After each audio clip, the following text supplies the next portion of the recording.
Welcome to GamerU's tips and tricks for Might and Magic Heroes Online. This video is about forgotten sites, how they work, how to beat them, and more. The forgotten site Obelisk bonus missions are kind of hard to understand at first, but are crucial to big and easy bonuses, especially for low-level players. The way it works is you visit these obelisks scattered around the realms to reveal pieces of a map. If the obelisk is active, it'll glow, and if you visit a glowing obelisk, you will get several pieces of the map revealed. When the map is fully revealed, you will get warped to a special dungeon for a unique challenge. Obelisks around the map are activated randomly, so normally you'll need to check each obelisk you find often to see if they're active or not.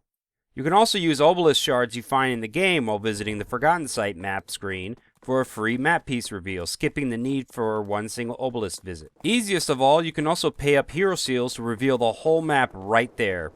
Speaking of which, you can always access the Forgotten Site map screen just by clicking the option near your radar. You don't need an active obelisk to just access the map. You can just click on the Forgotten Site button, and if you have enough hero seals, you can right there just buy access to the Forgotten Site.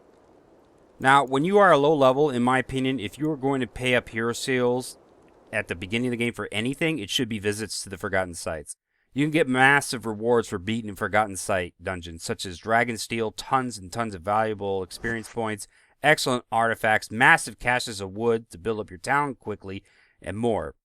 The experience points is especially important for low-level players to jump up ranks quickly. Even better, you can also find scattered crystals around Forgotten Site dungeons to use for various things such as changing your character's color or recruiting better soldiers. The catch, of course, is that you need to actually beat the Forgotten Site dungeon itself first, which has its own weird rules.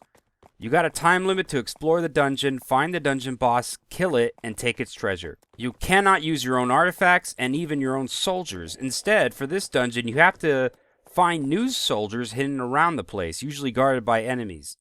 You also get a stat boost to your hero to compensate for not having artifacts with you. Some important tips. First, recognize what soldier type is being guarded. If you are, say, a Death Knight and an enemy, for example, is guarding some low-level skeletons, you don't need them, and it will be likely a waste of time trying to free them. Instead, look for enemies guarding better soldiers like ravenous ghouls or specters, then kill them and take their captive forces in order to find even better ones. Most of the battlefields in these dungeons are lengthwise fields that give you a lot of space. It's best to let the enemies come to you so you can counterattack with your own force positioned for maximum damage while you chip away at them as they close in. Long-range units like specters and others are useful here because they can bombard enemies as they come closing in.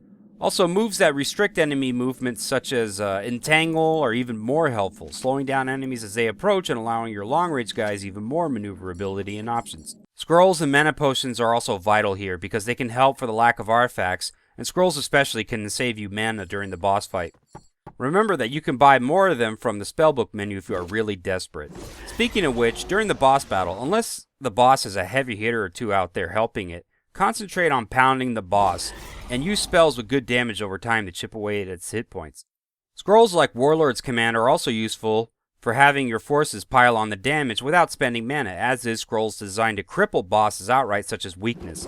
If the boss has some decent backup with it, weaken them so that they are less of a threat, but concentrate on destroying the boss quickly, especially if it's capable of healing.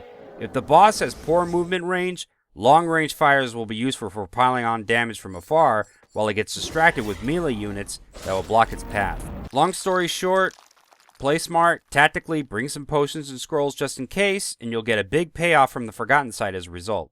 That's all for now. Stay tuned to GamerU for more info on Might and Magic Heroes Online.